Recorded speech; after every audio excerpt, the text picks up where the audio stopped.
ইরানের উপর কয়ভাবে হামলা চালানো হয়েছে, তারপরও তারা টিকে গেছে। 40 বছরের নিষেধাজ্ঞা। হ্যাঁ, চিন্তা করে দেখুন যে ইরান কোন জায়গায় গেলে রাশিয়ার মতো একটি দেশকে সে অস্ত্র সাপ্লাই দিচ্ছে, তার বেসটা কোন জায়গায়। এবং মোটামুটি এবং আপনি দেখেন যে যারা এই শোক র্যালিতে যাচ্ছে বা জানাজা যাচ্ছে তাদের হাতে লাল পতাকা কিন্তু ইসলামী সংস্কৃতিতে বলা হয় প্রতিশোধের একটা প্রতীক। মার্কিন যুক্তরাষ্ট্রের হামলার অনেকগুলো উদ্দেশ্যের মধ্যে এটা ছিল যে তাদের এই যে ইসলামী কট্টরপন্থী, তাদের ভাষায় যে কট্টরপন্থী, তাদেরকে সরিয়ে উদারপন্থী, মানে ওই যে শাহ পল্লবীর মতো একটা কিন্তু প্রিপারেশন শুরু হয়ে গেছে অলরেডি। আমেরিকা থেকে সে নেতৃত্ব দিচ্ছিল।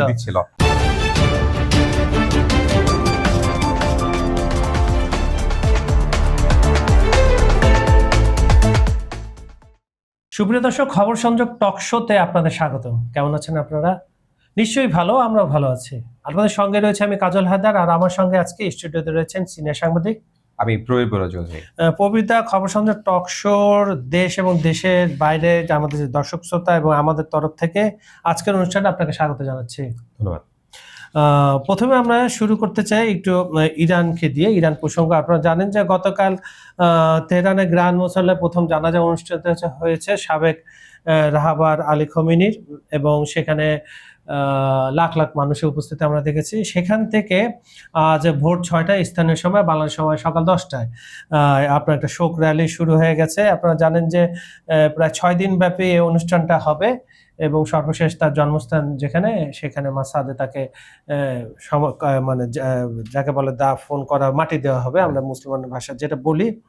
তো এই যে পুরো প্রক্রিয়ায় ইরানিদের অংশগ্রহণ, বহির্বিশ্বকে একটা মেসেজ দেওয়া, 100টার মতো দেশ থেকে প্রতিনিধি আসা, মানে মার্কিন যুক্তরাষ্ট্র তো মোটামুটি হুমকি দিয়ে রেখেছিলেন যে তোমরা যেও না ওখানে। সবকিছু মিলিয়ে সবকিছু কি পজিটিভ হচ্ছে, ইরানের দিকে যাচ্ছে, কি মনে হয় আপনার? ধন্যবাদ আপনাকে। আসলে ইরানের এই মানে মানুষের একটা শোকের সময় থেকে যে মানে ঘুরে দাঁড়ানো, বা শোকের একটা সময়কে যে মানে তাদের রাজনৈতিক এবং যে প্রাত্যহিক যে জীবন, সেই ধারার মধ্যে যে একটা একই ধারার মধ্যে নিয়ে আসা, মানে আমার কাছে যেটা আপনি যেটা বলছিলেন সেটার মধ্যে যদি শোকটাকে তারা এক ধরনের শক্তিতে রূপান্তর করে এখন তার মেসেজ দেয়া যায় ইন্টারন্যাশনালি বিভিন্ন তাদের যে শত্রু বা তাদের যে প্রতিপক্ষ আছে তাদেরকে আসলে মেসেজের কথা একটা মেসেজ অবশ্যই দেওয়া হয়ে গেছে, যে কারণ এত লোক। আমি আসলে জিনিসটাকে দুটো ভাবে ভাগ করতে চাই। একটা হচ্ছে ইরানের লোক থাকবে, তার তার সমর্থক থাকবে, তার ফলোয়ার্স থাকবে, সেটা এটা স্বাভাবিক। কিন্তু দেখুন যে প্রায় অনেকগুলো শক্তিশালী দেশের প্রতিনিধিরা কিন্তু সবাই উপস্থিত ছিলেন।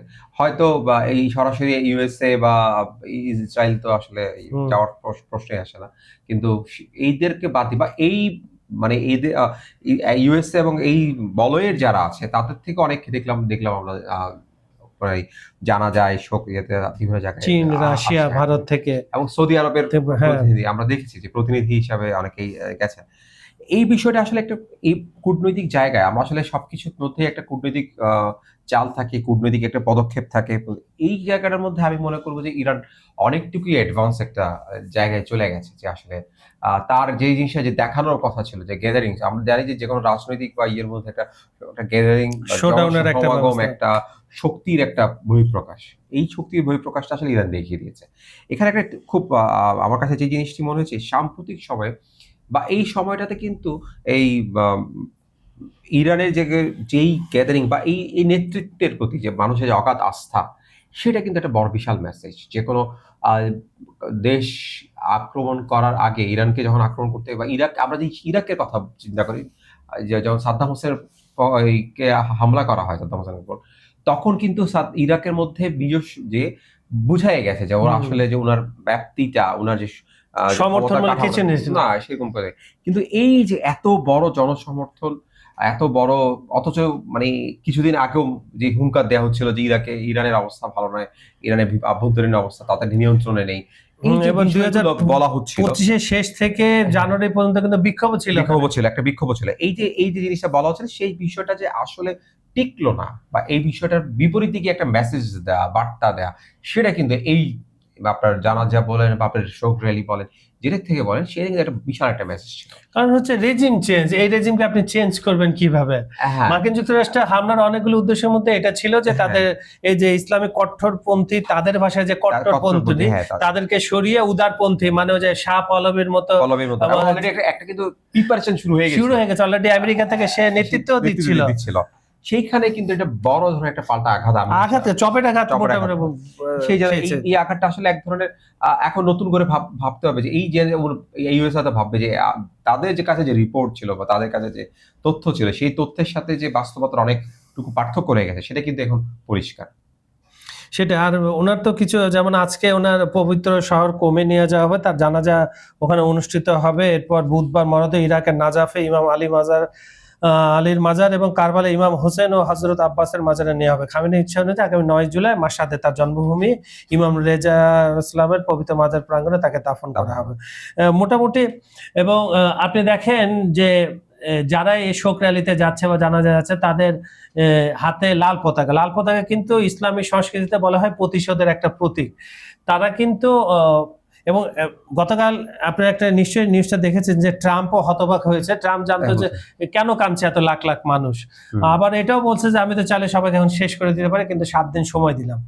মানে এই লোকটার 60 দিনের কিন্তু একটা সময় আছে যে কেউ কারোর উপরে হামলা করবে। আমার কাছে উনি নিজেকে নিজে আসলে এক ধরনের সান্ত্বনা দিচ্ছেন। আমার কাছে যেটা মনে হচ্ছে যে গতকালকে যে কথাগুলো বলছেন যে সেই করতে বা আপনি যেটা বলেন শেষ করে দিতে পারতেন, বা এই বিষয়গুলো তো আসলে সবচেয়ে বড় যে হয় যে আসলে তাকে তো প্রতিপক্ষ একটা আপনার পাল্টা জবাবের একটা থাকে।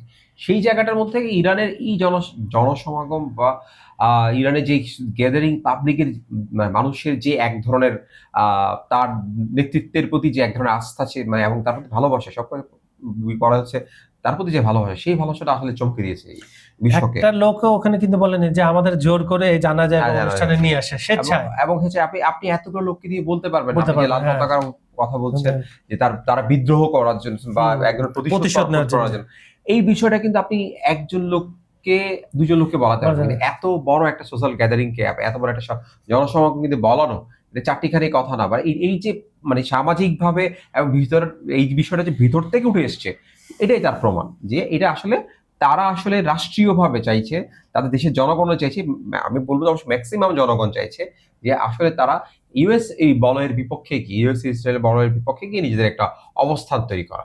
তার মানে আপনার 40 দিনের যে যুদ্ধটা হলো, এর আগে তো 12 দিনের সংঘর্ষ আমরা দেখেছি 2025 সালে জুনে যেটা হয়েছিল, ওইটা তো ছোটখাটো ছিল। এবারে যে 40 দিনের যে ভয়াবহ সংঘর্ষ আমরা দেখলাম, হামলা প্রতি হামলা, এবং ইরান তার শক্তি জানান দিল, এবং ইরানের পিছে যে চীন রাশিয়া রয়েছে এটাও সামনে আসলো, এবং এটা ট্রাম্প এক প্রকার স্বীকারও করে নিল চীনের ক্ষেত্রে এবং রাশিয়ার ক্ষেত্রে। বললো যে আমরা তো রাশিয়া ইউক্রেন যুদ্ধে আমরা ইউক্রেনকে সাহায্য করেছি, তাই রাশিয়াও তাদের সাহায্য করেছে।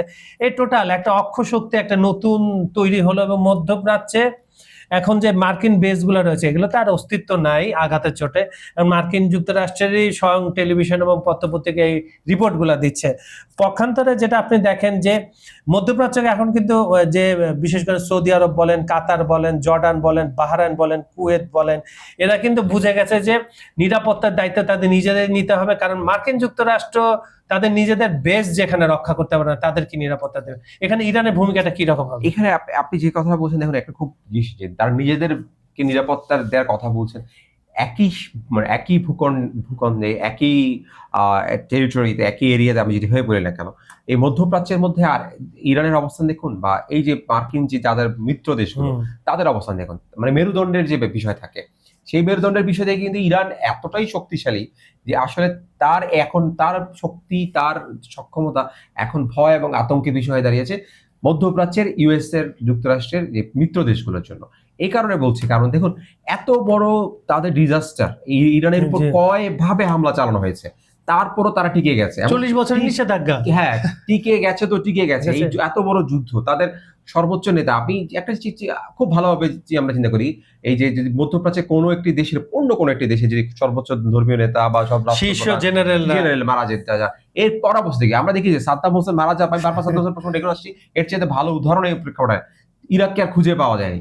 সেখানে ইরান কি করছে, ইরানের সাধারণ কি করছে, এই যে রাস্তায় ঢল নেমেছে মানুষের র্যালিতে, জানা যায় এটাই প্রমাণ করে দেয় যে ইরান কতটা এখন থ্রেট দেওয়ার জন্য, হুমকি দেওয়ার জন্য তার এইসব মিত্র, তার প্রতিপক্ষ আমেরিকার মিত্র দেশগুলোকে হুমকি দেওয়ার কতটা ভয়ের মধ্যে ফেলেছে। এখানে আরেকটা বিষয় আপনি খেয়াল করে দেখবেন, তাদের যে মানে দুইটি বিষয় এখানে মেসেজ যে দেয়ার, আল জাজিরার একটি খবরে দেখলাম যে তাদের টুল টার্গেট দুটো যদি পরিষ্কার হয়ে গেছে এখানে, সেটা হচ্ছে ইরান প্রথমত দেখিয়েছে যে তার মানে আপাতত সাধারণত দেখি যুদ্ধের পরে নেতৃত্বের একটা ঝামেলা হয়ে যায়, যে মানে যার পরাজিত হয় বা যার আক্রান্ত বেশি হয়, কিন্তু ইরান দেখিয়ে দিয়েছে যে তার নেতৃত্বের কোনো এখন ঝামেলা নেই, কিছুই নেই, স্ট্রাকচার খুব ভালো হয়েছে। এবং এটা হচ্ছে কিনা এই যে খামেনির প্রতি তাদের যে ভালোবাসা, তাদের যে শ্রদ্ধা, সেই জায়গাটা থেকেই সৃষ্টি হয়েছে যে এই যে স্ট্রাকচারটা তৈরি করে দিয়েছে।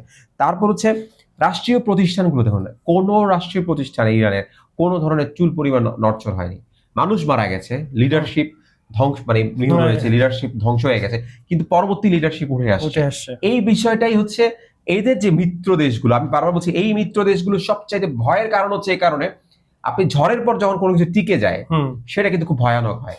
এবং ইরান আপনি যতই ইউএসএ চুক্তিতে আনুক, চুক্তির বাইরে আনুক, যাই করুক, তা প্রতিনিয়ত তার ইরানের কাছ থেকে তাদেরকে প্রোটেকশন দেয়া ইউএস এর পক্ষে এত দূরে এসে বেস ক্যাম্পগুলোর অবস্থা আপনি বলছেন কি অবস্থা হয়েছে, যে তাদের যে এই ঘাটিগুলোর অবস্থা কি হচ্ছে, সেই জায়গায় এসে ইরানের আসলে আমি যে মনে করি অদৃশ্য একটা হুমকি রয়ে গেল। এবং আমি একজন বিশ্লেষকের আলোচনা গতকাল দেখছিলাম একটা বিদেশি চ্যানেলের নামটা বলবো না, সেখানে প্রয়াত খামেনির একটা ভিডিও অনেকদিন আগে, প্রায় মাস 3-4 আগে বা 6 মাস আগে ভাইরাল হয়েছিল। সেটা হচ্ছে উনি বসে আছেন, ওনার কাছে একটা বাচ্চা গেছে, ছোট বাচ্চা, সে বলছে যে রাহাবার আমি শহীদ হতে চাই। তখন সে ছেলেটাকে একটা বলল যে তুমি শিক্ষা গ্রহণ করো, তুমি সায়েন্টিস্ট হও, তুমি চাকরি করো, ব্যবসা করো, আমার মতো বয়সে এসে তখন তুমি এগুলো চিন্তা করো। আমরা কি জানতাম, পশ্চিমারা কি বলতো যে ইরানে ইসলামিক বিপ্লবের পর ওখানে কট্টরপন্থীরা সরকার চালাচ্ছে, ওখানে হুজুর যারা টুপিওয়ালা পাগড়ি পরা হুজুররা দেশ চালাচ্ছে, ওখানে কি আপনার মাদ্রাসা শিক্ষা উন্নত হচ্ছে, এছাড়া সবাই ওই কোরআন সুন্নাহ নিয়ে থাকে, তেলাওয়াত করে, অন্য কোনো কাজ করে। কিন্তু ইরান ভিতরে কি করেছে, তাদের শিক্ষাটা এমন চরম পর্যায়ে নিয়ে গেছে, তাদের সায়েন্টিস্ট, তাদের মহিলাদের 30% হচ্ছে তাদের মহিলা সায়েন্টিস্ট, তাদের মহিলা সায়েন্টিস্ট ক্ষেপণাস্ত্র বানাচ্ছে, তাদের পাইলটদের মধ্যে 30% মহিলা, জঙ্গি বিমান উড়াচ্ছে তারা। তারপরে মহিলা তাদের ডাক্তার, তারা ইনফ্রাস্ট্রাকচার যে কোনো ক্ষেত্রে বলেন, অ্যারোস্পেসে বলেন, শিক্ষা, স্বাস্থ্য, প্রতিটা ক্ষেত্রে পশ্চিমাকে ম্যাচ করার মতো তারা সে অ্যাবিলিটি গ্রহণ করছে। এই বিষয়টা আসলে খুব ইন্টারেস্টিং একটা বিষয়, যেটা হচ্ছে ধরেন আমরা ইরানের যদি রাষ্ট্র ব্যবস্থা দেখি, তাহলে এটা অবশ্যই ইসলামিক রাষ্ট্র, এবং সাধারণ কোন ইসলামিক রাষ্ট্র নয়, তারা আবার নিজেদের একটি সিস্টেম তৈরি করে নিয়েছে। কিন্তু সবচেয়ে ইন্টারেস্টিং বিষয় এই জায়গায় যে ইরানকে নিয়ে আমি যেটা সবসময় বলি, ইরানকে নিয়ে একটি জায়গায় পড়ালেখা বা গবেষণা করানোর ক্ষেত্র তৈরি হয়েছে এই কারণে যে ইরান আমি মিডল ইস্টের কথা বলুন, যে তারা ধর্মীয় বলয়ের মধ্যে থেকে অনেক কিছু করতে পারতো, করেনি। আমেরিকার সাথে থেকেছে, আমেরিকা থেকে আসলে এক ধরনের মানে অস্ত্র এনে প্রতিরক্ষা ব্যবস্থাকে শক্তিশালী করেছে। নিজেদের সিস্টেম বলতে গেলে সেই কোন সিস্টেম তারা ডেভেলপ করেনি, যে ক্ষেত্রে ইরান এই জায়গাটার মধ্যে এমন একটি উদাহরণ তৈরি করেছে। ইরান আপনি যেই যুদ্ধ আমরা দেখছি যে রাশিয়া ইউক্রেন যুদ্ধের মধ্যে ইরানের অস্ত্র ব্যবহার করা হচ্ছে, ইরানের ড্রোন ব্যবহার করা হচ্ছে। মানে চিন্তা করে দেখুন যে ইরান কোন জায়গায় গেলে রাশিয়ার মতো একটি দেশকে সে অস্ত্র সাপ্লাই দিচ্ছে, মানে তার বেসটা কোন জায়গায়। এবং বিজ্ঞান, আপনি যদি অস্ত্র উৎপাদন বলেন তাহলে নিজস্ব উৎপাদন, সেই সাইজের জায়গা থেকে আমরা দেখি যে যদি তাহলে দেখি একই সাথে অন্য মধ্যপ্রাচ্যের অন্য দেশগুলোর কি অবস্থান, সেখানে দেখা যাচ্ছে ইরান নিজেকে এমন একটি জায়গায় নিয়ে গেছে, তার ধর্মীয় ব্যাখ্যাগুলো, তার ধর্মীয় সিস্টেমগুলো সে এক জায়গায় রেখেছে, কিন্তু রাষ্ট্রীয় ডেভেলপমেন্ট, রাষ্ট্রকে শক্তিশালী করার জায়গায় সে এখনো কোনো নিজের পায়ে দাঁড়ানো, নিজেকে কোনো কম্প্রোমাইজ করে। আপনি যদি বলেন যে মহিলা সায়েন্টিস্ট, নারী সায়েন্টিস্ট, পাইলট, এই বিষয়গুলো দেখুন, মানে উনি চিন্তা করেছে ভারসাম্যটাকে এমন জায়গায় নিয়ে যেতে হবে, স্ট্রাকচার যেন কোনো অবস্থায় ভেঙে না যায়, এবং সেটা কিন্তু মজবুত হতে হবে। মানে আমরা মানে তার স্ট্রাকচারটা এমন একটা জায়গায় তৈরি হচ্ছে, এখানে ধর্মকে সম্পূর্ণভাবে অগ্রাধিকার দেওয়া হয়েছে, ধর্মের সাথে কোনো কম্প্রোমাইজ করা নেই, কিন্তু সাথে সাথে যেই কাজটি অন্য ইসলামিক রাষ্ট্রগুলো করেনি মধ্যপ্রাচ্যে, সেই কাজটি ইরান করেছে, নারীদেরকে অগ্রাধিকার দিয়েছে, সামনের দিকে নিয়ে এসছে। এবং পাশাপাশি এইটাই সবচেয়ে অবাক করার বিষয়, সেটা হচ্ছে মানে বিজ্ঞান চর্চা বা বিজ্ঞানের যে প্র্যাকটিস, সেই প্র্যাকটিস ইরান বুঝতে মানে এইটাই হচ্ছে নেতৃত্বের আসলে সবচেয়ে বড় গুণ। নেতৃত্ব প্রশ্নবিদ্ধ হতে পারে, অনেক কারণে প্রশ্নবিদ্ধ হতে পারে, কিন্তু নেতৃত্ব তার দেশকে, তার সিস্টেমে ভিশনটাকে থাকা, সেই জায়গাটার মধ্যে ইরানের নেতৃত্ব সম্পূর্ণ রকমের আপনার এক ধরনের এমন একটা সেট আপ দিয়ে গেছে, এত ঝড়ের পরেও এত ঝামেলার পরেও ইরান সেই সেট আপটা টিকে গেছে। এবং আপনি যে তাদের অস্ত্র বলে নিজস্ব উৎপাদন, কিন্তু তাদের কিন্তু নিষেধাজ্ঞার কারণে বাইরে থেকে কিছু আসে না। হ্যাঁ, আপনি মিশরের কথা যে চিন্তা করেন, সবচেয়ে বেশি ট্যাঙ্ক তারা উৎপাদন করে, কিন্তু তাদের কাছে ট্যাঙ্ক রয়েছে American Abraham tank. Abraham tank তারা ইসরায়েলের বিরুদ্ধে যুদ্ধে ব্যবহার করতে পারবে না। তুরস্ক বলা হয় নিজস্ব উৎপাদন, কিন্তু তার কাঁচামাল আসে ইউরোপ এবং আমেরিকা থেকে। আর 100% ইরান হচ্ছে নিজস্ব কাঁচামাল দিয়ে এটা তৈরি। তো আমরা ইরান বিষয়ে অন্য আরেক সময় আলাপ করব। আমরা একটু ইরানের আরেকটা দিকে আমরা আলাপ করি। আপনারা জানেন যে রাশিয়ার উন্নত মানের সুখাই 35 যুদ্ধ বিমান প্রস্তুত, চলতি বছরে ইরানকে সরবরাহ তারা করবে। এটাও আকাশ প্রতিরক্ষা ব্যবস্থা একটা বড় পদক্ষেপ যেটা এরা নিয়েছে। আমরা জানি যে 25 বছরের একটা চুক্তি রয়েছে রাশিয়ার সাথে। সেক্ষেত্রে আমরা যুদ্ধের সময় পুতিনের বলিষ্ঠ ভূমিকা দেখেছি ইরানের পক্ষে। সবকিছু মিলে এই যে প্লেনগুলো আসছে বা এটাতে ওদের সামরিক শক্তি আরো কোন পর্যায়ে যাবে, আপনি কি মনে করেন? আসলে এই চুক্তিটার যে বিমানগুলো আনছে সেটা হচ্ছে যে সেইগুলো এক ধরনের প্রথমে ইরান রাশিয়া কেউই আসলে প্রথমে দেখাকে স্বীকার করেনি, কিন্তু বিভিন্ন গণমাধ্যম রিপোর্ট দেখা যাচ্ছে 48টির মতো, এখন মনে সম্ভবত 20টার মতো তার প্রথম এতে সাপ্লাই দিচ্ছে।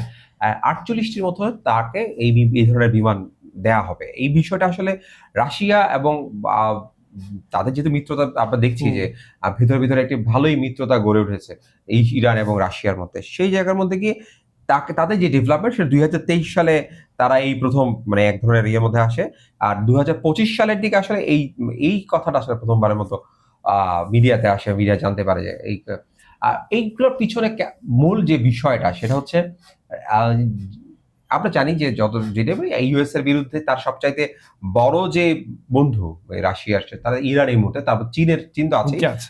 এখন রাশিয়া যেটা চাইছে আসলে মধ্যপ্রাচ্যে তার পক্ষে এই মুহূর্তে এসে আসলে ওভাবে বেস করা তার সেই ধরনের মানে যেহেতু সে যুদ্ধের মধ্যে আছে, যুদ্ধের মধ্যে এবং আরেকটি দেশকে রাজি করানোরও কিন্তু এই মধ্যে ইউএস এর বিপক্ষে যাওয়াটা সম্ভব না।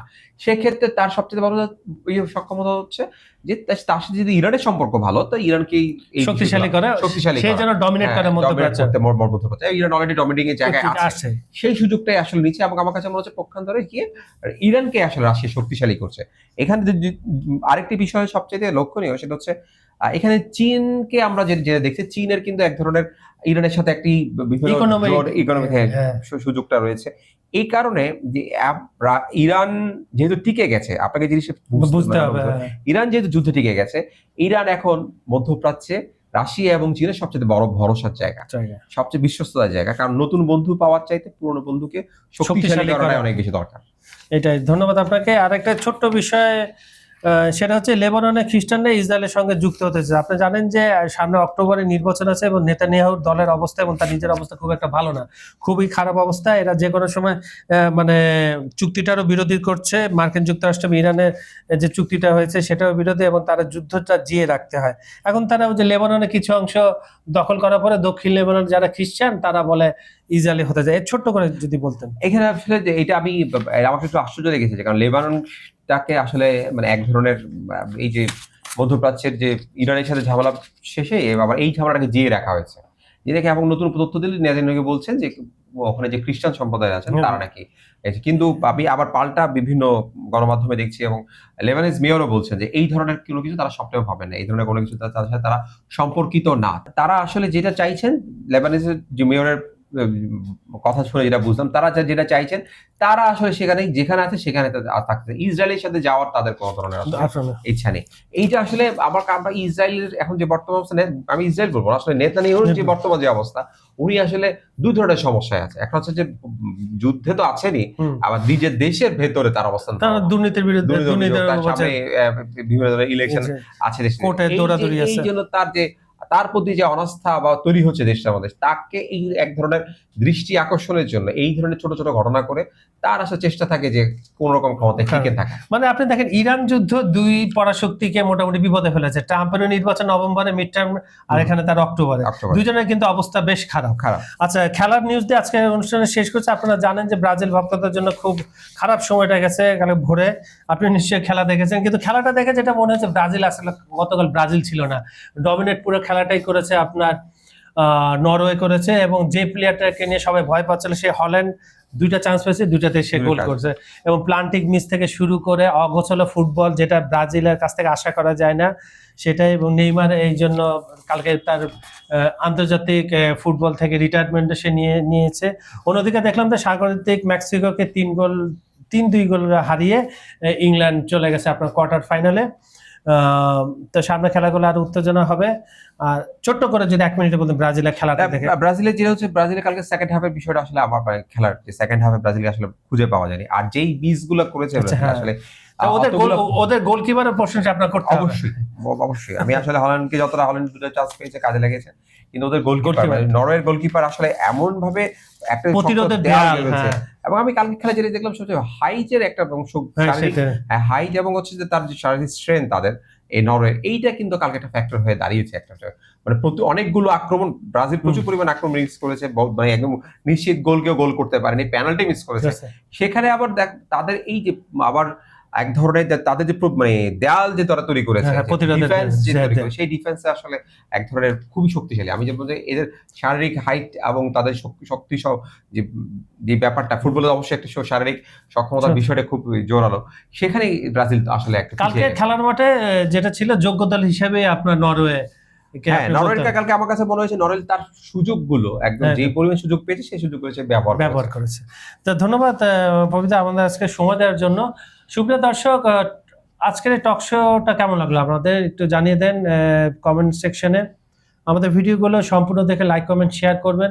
পৃথিবীর কোন প্রান্ত থেকে আমাদের অনুষ্ঠানগুলো আপনারা উপভোগ করেন সেটা, দেশের নাম, জায়গার নাম, আপনার নাম কমেন্টসে লিখে পাঠিয়ে দিন। আন্তর্জাতিক যে কোনো বিষয় যদি আপনারা জানতে চান আমাদেরকে জানান, মেইল করেন, কমেন্ট করেন, আমরা সেই বিষয়ে আলাপ আলোচনা করব। এই অনুষ্ঠানটা আরো কিভাবে প্রাণবন্ত করা যায় সেই বিষয়েও আপনারা সাজেশন করতে পারেন, আমরা সেই বিষয়ে আলাপ আলোচনা করতে পারি। বিজ্ঞাপন ও প্রমোশনের জন্য ডেসক্রিপশনে কিছু নাম্বার দেওয়া আছে, সেখানে আপনারা যোগাযোগ করতে পারেন। এবারে আজকের মতো অনুষ্ঠানটা এখানে শেষ করছি। দেখা হবে আগামীকাল একই সময় একই চ্যানেলে।